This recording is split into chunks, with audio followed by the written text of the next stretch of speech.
The topic for this video is solutions. The essential questions are, what is molarity and how do you find it? And how can molarity be used to dilute a solution to a given concentration?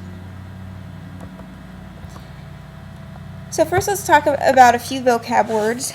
What dilute means is that it contains little solute. It's usually kind of used as a comparison. This one is more diluted than this one, so it has less solute in it. If it's concentrated, that means it has a lot of solute in it. Okay, think about orange juice in a can. You've got a lot of orange juice in there and very little water, so it has a lot of solute. So these are ways to indicate concentration. We can do it by a percent, where we just take the mass of the solute and divide it by the total mass of the whole solution. Multiply that by 100, and that'll give us the percent of how much is in something. You can say parts per million or parts per billion. But what we're going to concentrate on is calculating molarity, which we write as a capital M. And to do that, we take the moles of solute and divide it by how many liters of solution there is. There's also something called molarity, and that takes the moles of solute divided by the kilograms of the solvent. However, we're going to focus on molarity. So, if we look at some practice problems, what is the molarity of a solution made by dissolving 0.25 moles of sucrose in enough water to make 100 milliliters of solution?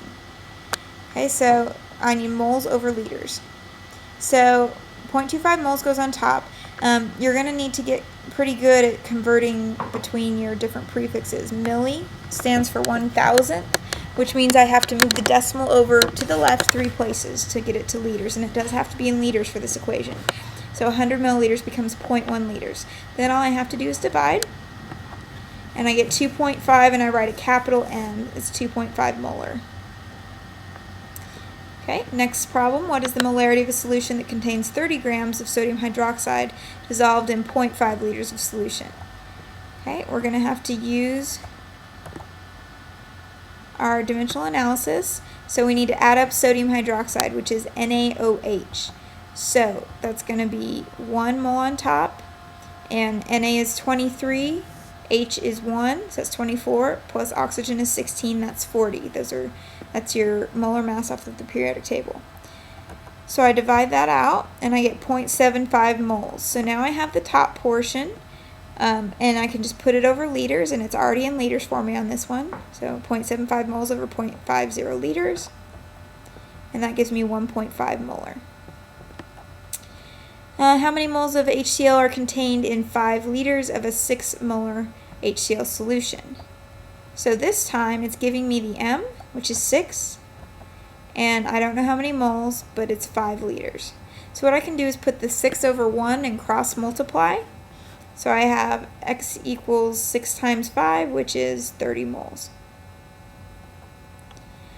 How many grams of potassium sulfate are needed to dissolve in water to make 250 milliliters of a 2 molar solution? So this is potassium sulfate. That's the first thing you want to do is make a good compound. So a 2 molar solution. I don't know how many moles there are. And again, remember with milli, we're going to move the decimal 3 places to the left. So 250 milliliters becomes 0.25 liters. First thing I want to do is find out how many moles I have, and that's 0.5 when I work that out. Now I want to change from moles to grams. So I'm going to set up my tracks, put 1 mole on the bottom. I need to add up K2SO4 from the periodic table. And that gives me 174.3 grams.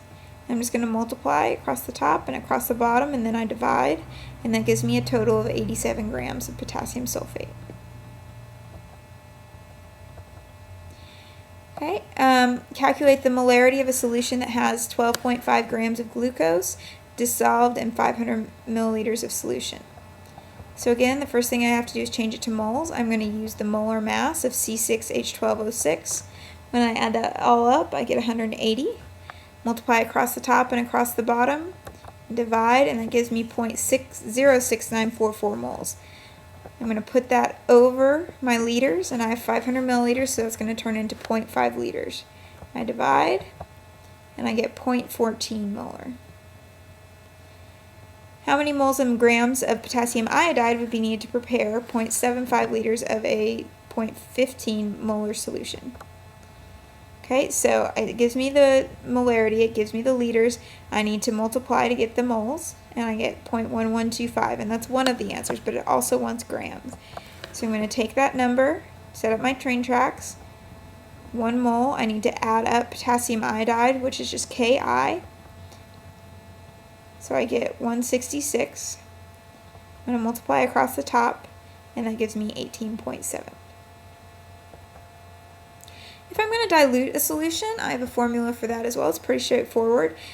Volume of the first solution times the molarity of the first solution equals volume of the second solution times the molarity of the second solution. So those two go together. One side is for your concentrated and one side is for your diluted. And it really doesn't matter which one goes on which side of the equal sign, but you do need to keep the volume and molarity of the diluted together and the volume and molarity of the concentrated together. So if 100 milliliters of 6 molar NaOH solution is diluted with water to 800 milliliters, what is the molarity of the diluted solution? So the 100 milliliters and the 6 molar go together.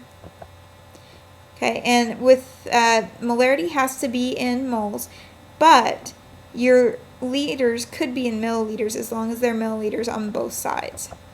So there's my volume and my molarity, and I have 800 times molarity 2. So what I want to do is divide both sides by 800 to get rid of that. It's going to cancel over here. My units are going to cancel over here, not the numbers. So I have 6 times 100 is 600 divided by 800 gives me 0.75 molarity. That's my answer.